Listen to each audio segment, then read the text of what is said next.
할렐루야. 예레미야 31장 말씀 함께 나누겠습니다. 예레미야 31장은 29장, 30장, 31장과 같이 계속 연결해서 회복에 대한 말씀을 주시고 있습니다.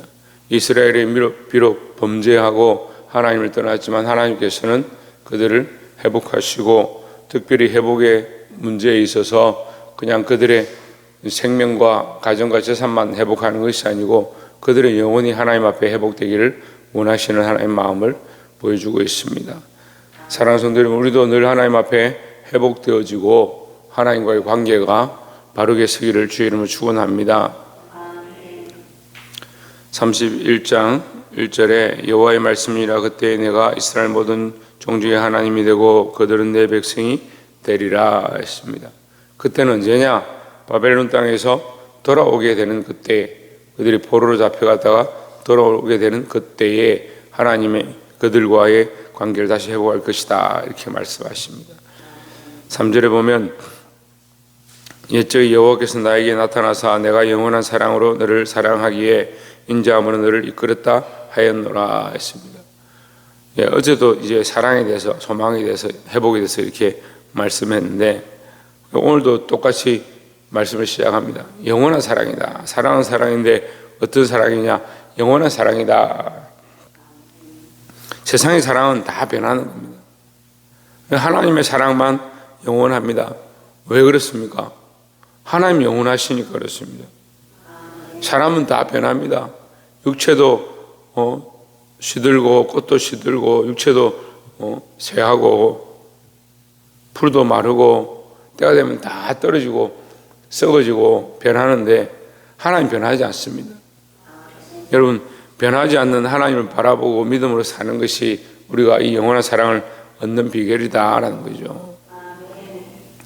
나에게 나타나사, 여호와께서 나에게 나타나사 내가 영원한 사랑으로 너를 사랑하기에 인자함으로 너를 이끌었다 하였노라.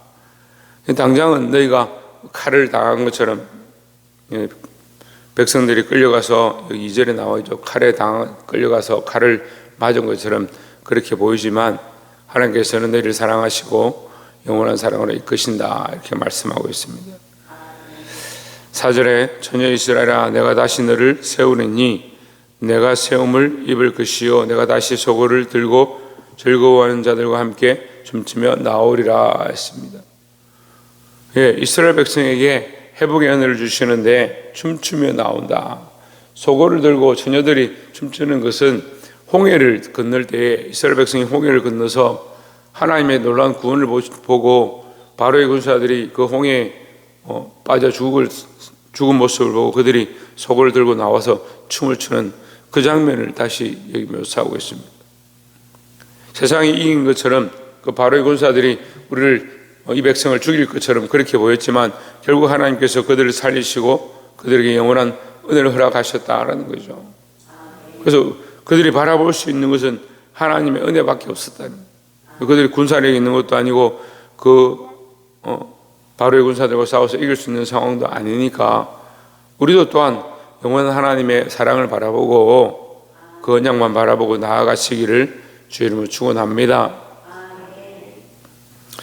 또한 두 번째 나눌 말씀은 15절에 여호와께서 이와 같이 말씀하시니라, 라마에서 슬퍼하며 통곡하는 소리가 들리니 라헬이 그 자식 때문에 애곡하는 것이다.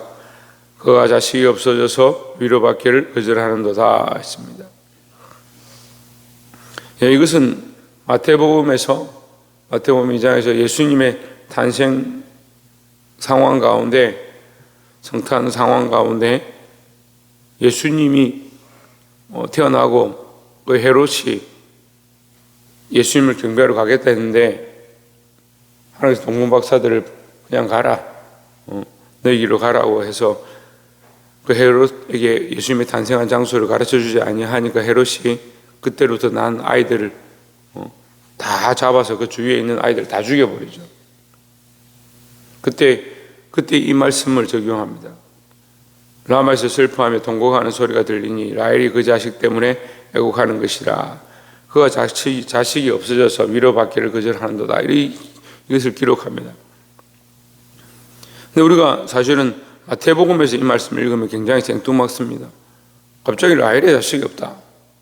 그래서 위로받기를 거절했다. 이게 무슨 말씀이냐 이렇게 볼 수 있는데, 이 말씀과 마태복음 말씀 함께 엮어서 보면, 그 마태복음은 그 아이들이 죽었지만 누구 살았습니까? 예수님이 살았죠. 그럼 여기는 예레미야에서는 자식들이 없어졌다. 그래서 포로로 잡혀가서 그들이 가지고 있던 소망, 세상의 소망, 자녀들이 죽고 안 죽고 이런 의미를 떠나서 그들이 가졌던 그들의 시, 이제 뒤에 가면 이 시에 대해서 다시 말씀하시거든요. 내가 다시 그들에게 씨를 뿌리겠다 이런 얘기를 합니다. 그 하나님께서 너희가 세상에서 품었던 그 씨들을 이제 버리고 하나님 주시는 영원한 씨를 가져라, 이렇게 의미를 연결하는 거예요. 그래서 영원한 사랑, 영원한 언약으로 바뀌어지는 거죠. 그 세상에 가졌던 이 소망을 버리고 세상의 씨를 버리고 이제 예수 그리스도로 말미암아 가지게 되는 영원한 씨를 다시 심어라 말씀하시는 겁니다. 18절에 여호와께서 이와 같이 말씀하시니라. 내 울음소리와 내 눈물을 멈추어라. 내 입에 삭슬 받을 것인즉 그들이 그의 대적의 땅에서 돌아오리라. 여호와의 말씀이니라 했습니다. 예, 우리 인간의 상식으로는 때로는 이해가 안 됩니다. 내 자식이 죽었는데 눈물을 거치고 슬픔을 멈추어라. 이제 그 대가를 내가 지불하겠다 이렇게 말씀하시면, 자식을 잃었는데 어떻게 무엇으로 대가를 지불하느냐 이렇게 우리가 생각할 수 있는데, 말씀은 우리의 세상의 자녀, 세상의 소망, 세상의 소망 얘기하는 거죠. 세상의 소망이 끊어져도 그리스도로 말미암은, 예수님으로 말미암은 새로운 영원한 소망이 있다라는 겁니다. 여러분, 우리가 더 좋은 이 소망을 붙잡고 흔들리지 않냐고 승리하는 저와 여러분 되시기를 주의 이름으로 축원합니다. 마지막 세 번째로 나눌 말씀은 31절에 여호와의 말씀이니라. 보라, 날이 이르리니 내가 이스라엘 집과 유다 집에 새 언약을 맺으리라 했습니다. 31절에는 새 언약에 대해서 얘기합니다. 물론 이 하나님께서 회복해 하시는 것에 대해서 영원한 사랑으로 너에게 새로운 씨로 뿌리겠다 이렇게 말씀하십니다.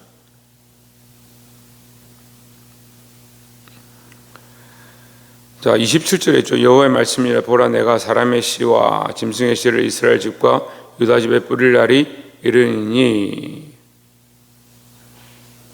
28절에 깨어서 그들을 뿌리 뽑으며 무너뜨리며 전복하며 멸망시키며 괴롭게 하던 것과 같이 내가 깨어서 그들을 세우며 심으리라. 여호와의 말씀이니라 했습니다. 새로운 씨를 뿌려서 그들에게 새 소망을 주겠다는 거죠. 그 영원한 사랑, 새로운 소망, 그렇게 하고, 이 세 번째가 새 언약을 맺겠다. 새 언약은 뭐냐? 돌판에 새겨서 이스라엘에게 줬던 그 언약은 이제 깨졌다. 왜? 그들이 이 언약을 지키지 않으니까 깨어졌다.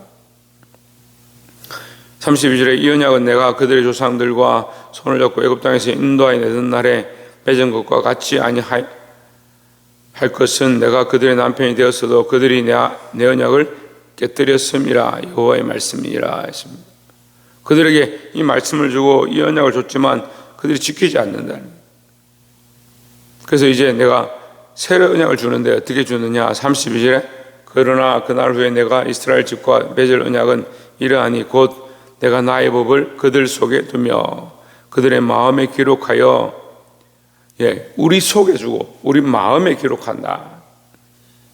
하나님께서 우리에게 적극적으로 뭘 허락하시냐? 성령의 개입을 허락하시는 거예요. 그래서 이제는 내가 내 생각대로 사는 것이 아니고 성령의 인도함을 받아 살게 하신다는 거죠. 우리가 옛것은 지나가신 새것이 되었다 할 때 옛것은 뭐냐? 내 생각대로 살았던 사람.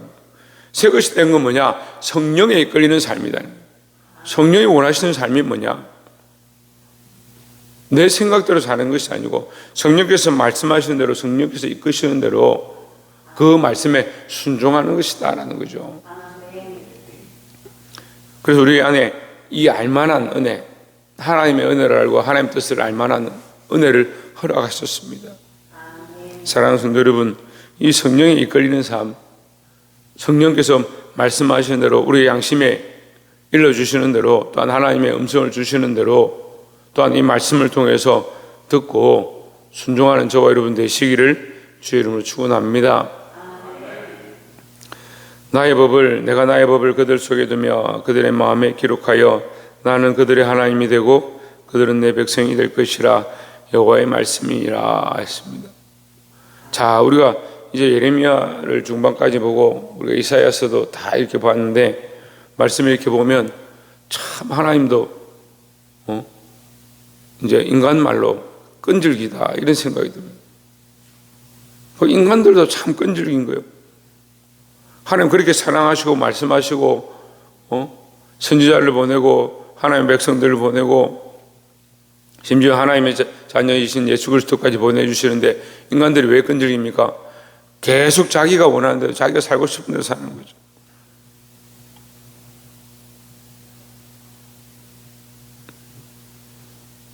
인간들은 계속 듣지 아니하는데 하나님 뭐 하십니까? 계속 말씀하시고 계속 돌아오길 원하시고 계속 너희와 이 언약을 회복하기 원한다. 사람들은 신학적으로 따지죠. 하나님 왜 이렇게 말씀하셨을까? 왜 계속 이렇게 하실까? 왜 버리지 않을까? 따질 필요가 없어요. 하나님은 사랑이시니까 그 사랑 때문에 이것을 멈출 수가 없는 거예요. 그럼 우리는 뭘 해야 합니까? 이거 하나님과의 사랑을 회복해야 되는 거예요. 그 하나님의 사랑 앞에 나아가서 하나님과의 사랑을 회복해야 되는데 자꾸 세상의 사랑을 더 회복하고 돌아가면 또 세상을 사랑하고 돌아가면 세상에 원했던 먹고 싶었던 거 마시고 싶었던 거 즐기고 싶었던 것들 그 세상으로 돌아가는 우리의 습관들을 회개하고 여러분 우리 마음에 말씀하신 이 성령의 인도함을 따라서 마음을 하나님 앞에 들여서 하나님과 이 관계 우리를 사랑하신 이 하나님의 사랑을 알고 그 사랑 앞에 나아갈 수 있는 저와 여러분 되시기를 주의 이름으로 축원합니다.